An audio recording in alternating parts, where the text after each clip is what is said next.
नाही, पत्रकारांनी ज्यावेळेला एखादी भूमिका मांडली तर त्याला उत्तर देणे कर्तव्य असल्यामुळे पक्षाच्या वतीने आम्ही उत्तर दिलेलं आहे.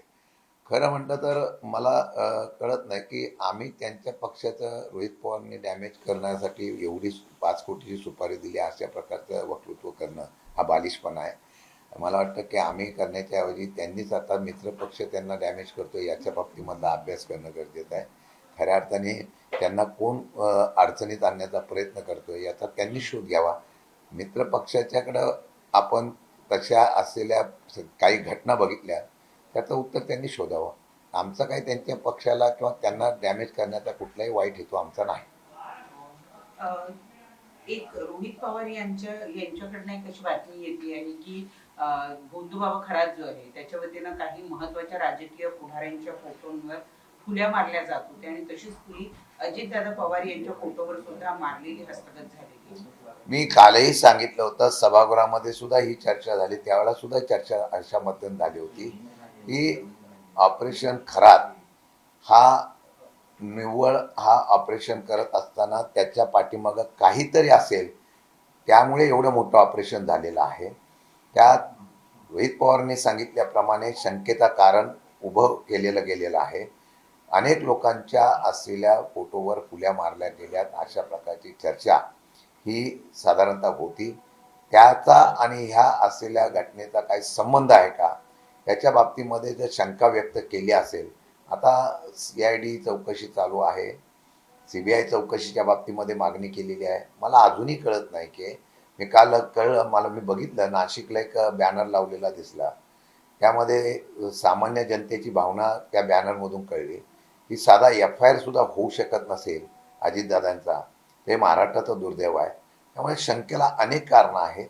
त्या बाबतीमध्ये मुख्यमंत्र्यांनी सांगितलेलं आहे की मी कारवाई करतोय, परंतु काय कारवाई केली, ब्लॅक बॉक्सचं काय झालं, ब्लॅक बॉक्सला लगेच आपण 21 दिवसाच्या आतमध्ये लगेच त्याचा रिपोर्ट यायला पाहिजे. अजून त्याच्या बाबतीमधला रिपोर्ट आला नाही. CID चौकशीची काय झालं त्याच्या बाबतीमध्ये खुलासा झाला नाही. आणि म्हणून ह्या शंकेच्या मध्ये रोहित पवारनी केलेल्या शंकेला कुठेतरी त्या ठिकाणी साम्य जुळतं का याचा निश्चितपणाने शोध आता खात्याने करणं गरजेचं आहे. सर, पण अशोक खरातच्या प्रकरणामध्ये सातत्यानं अशोक खरातला अटक होऊन जवळपास आता 10-1 दिवस झालेले आहेत, 10-15 दिवस झालेले आहेत. परंतु अशोक खरातांचे कुटुंबीय मात्र अद्याप देखील फरार आहे. काल मुलगा हर्षवर्धन खरातला अटक केली जाते, परंतु त्यांच्या पत्नी कल्पना खरात या देखील अद्याप कुठेतरी फरार आहे. SITचा तपास हा सगळ्या संथ गतीने सुरू आहे का, यावर प्रश्न. माझ्या माहितीप्रमाणे एक चांगले अधिकारी तिथे SITच्या प्रमुख म्हणून ठेवलेले आहेत. त्यांचं काम मी स्वतः बघितलेलं आहे. मला वाटतं की ते चांगल्या पद्धतीने काम करतील आणि चौकशी त्यांची चांगली करून निश्चितपणाने जे काय आहे ते बाहेर आणण्याचा प्रयत्न करतील, त्यामध्ये कुठल्याही प्रकारची शंका नाही. आता पुरावे, चर्चा, चौकशीतून जी काही नावं निष्पन्न होतील, जे काही पुरावे येतील त्याच्याप्रमाणे ते चौकशी करून कारवाई करतील. लगेच त्यांच्या कुटुंबाला कारवाई करताना त्यांचा सहभाग किती आहे काय हे बघून त्याच्याप्रमाणे पुढची कारवाई ते करत असतील. राहुरीमध्ये आता अक्षय कडले यांना उमेदवारी भाजपने दिलेली आहे, तुमचा पण उमेदवार असणार आहे, कारण तुमच्याकडे जागा आहे. नाही, अद्यापही आमची त्या ठिकाणी चर्चा झालेली नाही आहे. पोटनिवडणूक जाहीर झालेली आहे. संबंधित असलेल्या वरिष्ठ नेते आम्ही बसू आणि त्याच्यावर काय चर्चा करायची त्याचा निर्णय आम्ही घेऊ. परंतु त्या ठिकाणाहून प्राजक्त तनपुरे तुमच्या पक्षाकडून इच्छुक आहेत, तुमच्या पक्षाचे माजी आमदार आहेत त्या ठिकाणचे, त्यांना या ठिकाणाहून संधी मिळू शकते का? पक्षाकडे काही प्राथमिक या संदर्भात चर्चा सुरू आहे. त्या प्राजक्त तनपुरेंशी आम्ही चर्चा करू. मी असेल, पवारसाहेब, जयंत पाटील साहेब, सुप्रियाताई, आम्ही चर्चा करू आणि ह्या निवडणुकीच्या पोटनिवडणुकीसंदर्भात काय करायचं याचा निर्णय आम्ही निश्चित घेऊ. खरं तर काल जैन मुनी नयन पद्मसागर स्वामी यांनी एक विधान केलेलं आहे. ते विधान अर्थात असं आहे की महाराणी ताराराणी या जैन धर्मीय होत्या आणि कर्मवीर भाऊराव पाटील हे सुद्धा जैन होते, अशा पद्धतीचा दावा नयन पद्मसागर स्वामी यांच्याकडनं होताना पाहायला मिळतोय. कशा पद्धतीने बघता दोन समाजात तेढ निर्माण करणारे हे वक्तव्य नाही का? नाही, कोण कुठल्या समाजाचा, कोण कुठल्या धर्माचा हा आता त्यांनी शोध लावण्यापेक्षा त्यांचं वंश, त्यांचे असलेले पूर्वज याची सगळी माहिती घेतल्यानंतर वक्तृत्व केले तर मला योग्य वाटेल. मला वाटतं की एखादा कर्तृत्वान अशा युगपुरुष किंवा महापुरुष असेल, त्याला आपल्या समाजाचा दाखवण्याचा प्रयत्न होत असेल, त्यामुळे समाजामध्ये तेढ निर्माण होऊ शकते, नाराजी होऊ शकते. मला वाटतं आता सध्या महाराष्ट्रामध्ये एवढंच चाललेलं आहे की धर्मवाद हा जास्त चाललेला आहे. त्यामुळे मला वाटतं त्या संदर्भामध्ये वेगवेगळ्या प्रकारच्या अशा प्रकारच्या वक्तव्य रोज आपल्याला पाहायला मिळते, त्यात आश्चर्य वाटायची गरज नाही. परंतु सर, या कालची सगळ्या सगळ्यात प्रकार- मोठी हे बातमी सगळा आहे. कार्यक्रम होत सर- असताना उपमुख्यमंत्री एकनाथ शिंदे देखील त्या ठिकाणी उपस्थित होते आणि स्वतः मुंबईच्या महापौर रितू तावडे यांनी देखील आपल्या भाषणामध्ये दावा केला की माझा बंद गळा देखील बाबांमुळे चमत्कारिक पद्धतीने सुरू झाला, अशा पद्धतीचा दावा रितू तावडेंनी केला. मला वाटतं अंधश्रद्धा कायदा आता फार कडक करावा लागेल असं वाटायला लागलेलं आहे. सर, कालची एक मोठी बातमी आहे. काल सुनील तटकरे एबीपी माझ्यावर होते आणि त्यांनी स्पष्टपणे असं म्हटलं की विलगीकरणासंदर्भातली माहिती जी आहे ती अजित पवारांकडून आपल्याला आली होती, कल्पना होती आपल्याला या सगळ्या विषयात. खरं तर याच्या आधी ज्यावेळेस तुमच्याकडून विलगीकरणासंदर्भात बोललं जात होतं त्यावेळेस त्यांच्याकडून एक स्पष्टपणे म्हणण्यात आलं होतं की विलगीकरणाची अजित पवार मी प्रदेशाध्यक्ष असतं तर नक्कीच माझ्यासोबत चर्चा केली असती. आम्हाला या संदर्भात कुठलीही कल्पना नव्हती. त्यामुळे आता कुठेतरी एक खोटं बोलतायत का ते, किंवा त्यावेळेस खोटं बोलले आणि आता त्यांच्या तोंडातून खरं आलंय का? नाही, आम्ही हे सातत्याने हेच सांगत होतो की जी चर्चा झालं होतं सत्य होतं, ते सत्य आम्ही सांगत होतो. पण त्यावेळेला सांगितलं अशा प्रकारची कुठली चर्चा झाली नाही असं सांगितल्यामुळे एक लोकांमध्ये संभ्रम निर्माण करण्याचा प्रयत्न होतो का काय, म्हणून ती आम्ही चर्चा थांबवली होती. आणि ती चर्चा थांबल्यानंतर काही का होईना, उशिरा का होईना, पण त्यांनी सत्य सांगितलं की अजितदादांची याच्या बाबतीमध्ये आमच्याशी चर्चा झाली होती. आता ही चर्चा झाल्यानंतर त्या चर्चेच्या माध्यमातून काय काय झालं ते त्यांनी खुलासा करावा.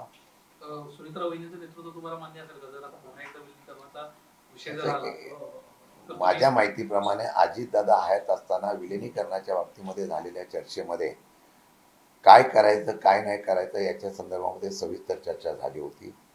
अजितदादा गेल्यानंतर ज्या वेळेला सुनेत्रा वहिनींचं नेतृत्व पुढे आणायचा निर्णय झाला, हा कुठेही चर्चेच्या बाबतीमध्ये करत असताना तो त्यांच्या पक्षाचा निर्णय, त्यांनी त्याप्रमाणे काय निर्णय घ्यायचा हा त्यांचा अधिकार होता. कोणाला करावं ह्याच्या बाबतीमध्ये आम्ही सांगण्याची त्या ठिकाणी वेळ येण्याची गरजच नव्हती.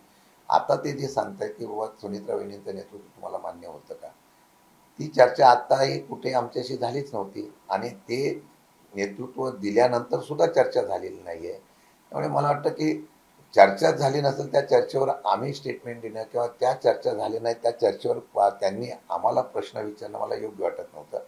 मला वाटतं की सुनेत्रा वहिनींचा आता त्यांनी राष्ट्रीय अध्यक्ष केलेलं आहे, राज्याचे उपमुख्यमंत्री झालेले आहेत, सगळे त्यांची प्रमुख पदं त्यांना दिलेले आहे.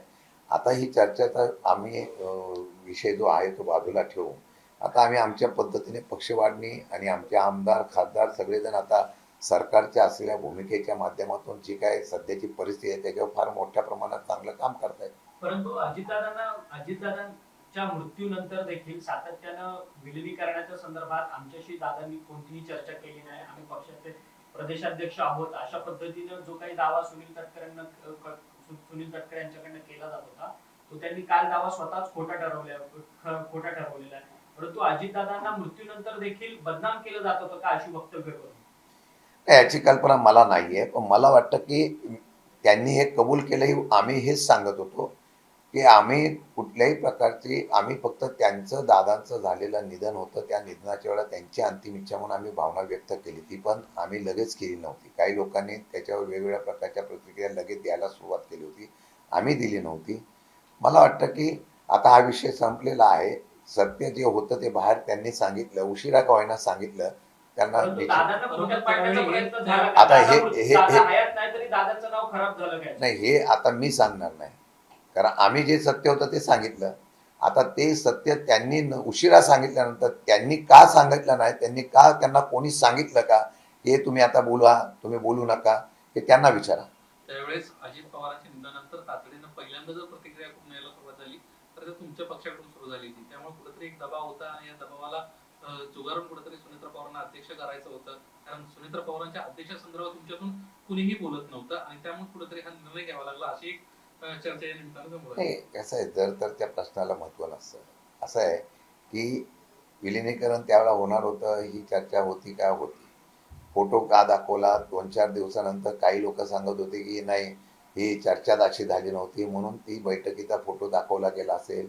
आता तो फोटो दाखवल्यानंतर एक आल्यानंतर मग आता तो फोटो का दाखवला, मग तुम्ही चर्चा करताना हे नेतृत्व मान्य करणार का, ते नेतृत्व मान्य करणार ना, असे प्रश्न विचारण्याचा प्रश्न करणंच हे चुकीचं होतं.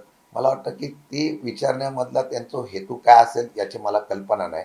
पण मला वाटतं की आता हा विषय आम्ही तुमचा सर्व थांबवलेला आहे. आम्ही आता आमच्या पद्धतीने काम करतोय. तुमच्याकडून एक सांगण्यात आलं होतं की विलिनीकरण हीच अजित पवारांना एक श्रद्धांजली असेल. आता पुन्हा एकदा ती संधी येते कारण त्यांच्याकडून म्हणणं येत आहे तुम्ही ते नेतृत्व मान्य करा सुनेत्र पवारांचं आणि कुठेतरी एक एकत्रीकरण होईल. आता कुठल्याही प्रकारची अशी चर्चा मीडियावर आहे, कुठली चर्चा आमच्यावर नाही, कुठली चर्चेचा आता सध्या विचार पण नाही. त्यामुळे जर तर त्या प्रश्नाला मी उत्तर देणार नाही. परंतु सातत्यानं सुनील तटकरे असतील किंवा प्रफुल्ल पटेल असतील यांच्याकडनं सुनेत्रा पवार यांची फसवणूक होते का असा देखील सवाल या निमित्ताने उपस्थित होताना पाहायला मिळतो. एकीकडे त्यांच्या पक्षाचं संविधान बदलण्याचं प्रकरण असेल किंवा आता मात्र विलगीकरणाच्या संदर्भात दादांनी आम्हाला सांगितलेलं होतं अशा पद्धतीचं वक्तव्य असेल. हे सगळं सुनेत्रा वहिनींना गाफील ठेवून ही सगळी प्रकरणं त्यांच्या मार्फत होत होती का? सुनेत्रा वहिनी मला वाटतं आता निर्णय घेतात असं दिसून येते आणि त्यांनी निर्णय काय घेतलेले आहेत मला आजच कळलं. काही कॉन्ट्रॅक्ट पण रद्द केलेले वगैरे. त्यामुळे ते आता त्यांच्या नेतृत्वाची त्या ठिकाणी ते काम करायला सुरुवात केलेली आहे. त्यामुळे त्यांच्या पक्षाचं उत्तर मी देणं बंधनकारक नाही. ओके, तर ते हे राहिलं ना ते तारा राणीवाले याच्यावर तुम्ही काय बोललात? बोललो ना ताराराणी, हा ठीक आहे. बोललो. पक्षाची तुमच्या बैठका चालू आहेत आज कोणत्या जिल्ह्याच्या बैठका होत आहेत आणि आगामी काळामध्ये पक्षामध्ये काही तुम्ही बदल करतायत का कशा पद्धतीने तुमचं नियोजन आहे? काल विदर्भ झालाय, आता मराठवाड्याच्या बैठका आज होतील. उद्या एक अजून परत उलट महाराष्ट्राच्या होतील आणि या बैठका झाल्यानंतर 6, 7, 8 तारखेला सगळ्या फ्रंटलच्या बैठका मी सुप्रियाताई वगैरे आणि पक्षाचे नेते मंडळी आम्ही बसून करणार आहोत. ह्या सगळ्या बैठका झाल्यानंतर पक्षाच्या फेररचनेमध्ये आम्ही सुरुवात करणार आहोत आणि काही बदल करणार आहोत आणि नंतर राज्यामध्ये दौरे चालू करून मग लोकांच्यासाठी आम्ही कार्य करण्यासाठी पक्ष सक्षमतेने करणार आहोत.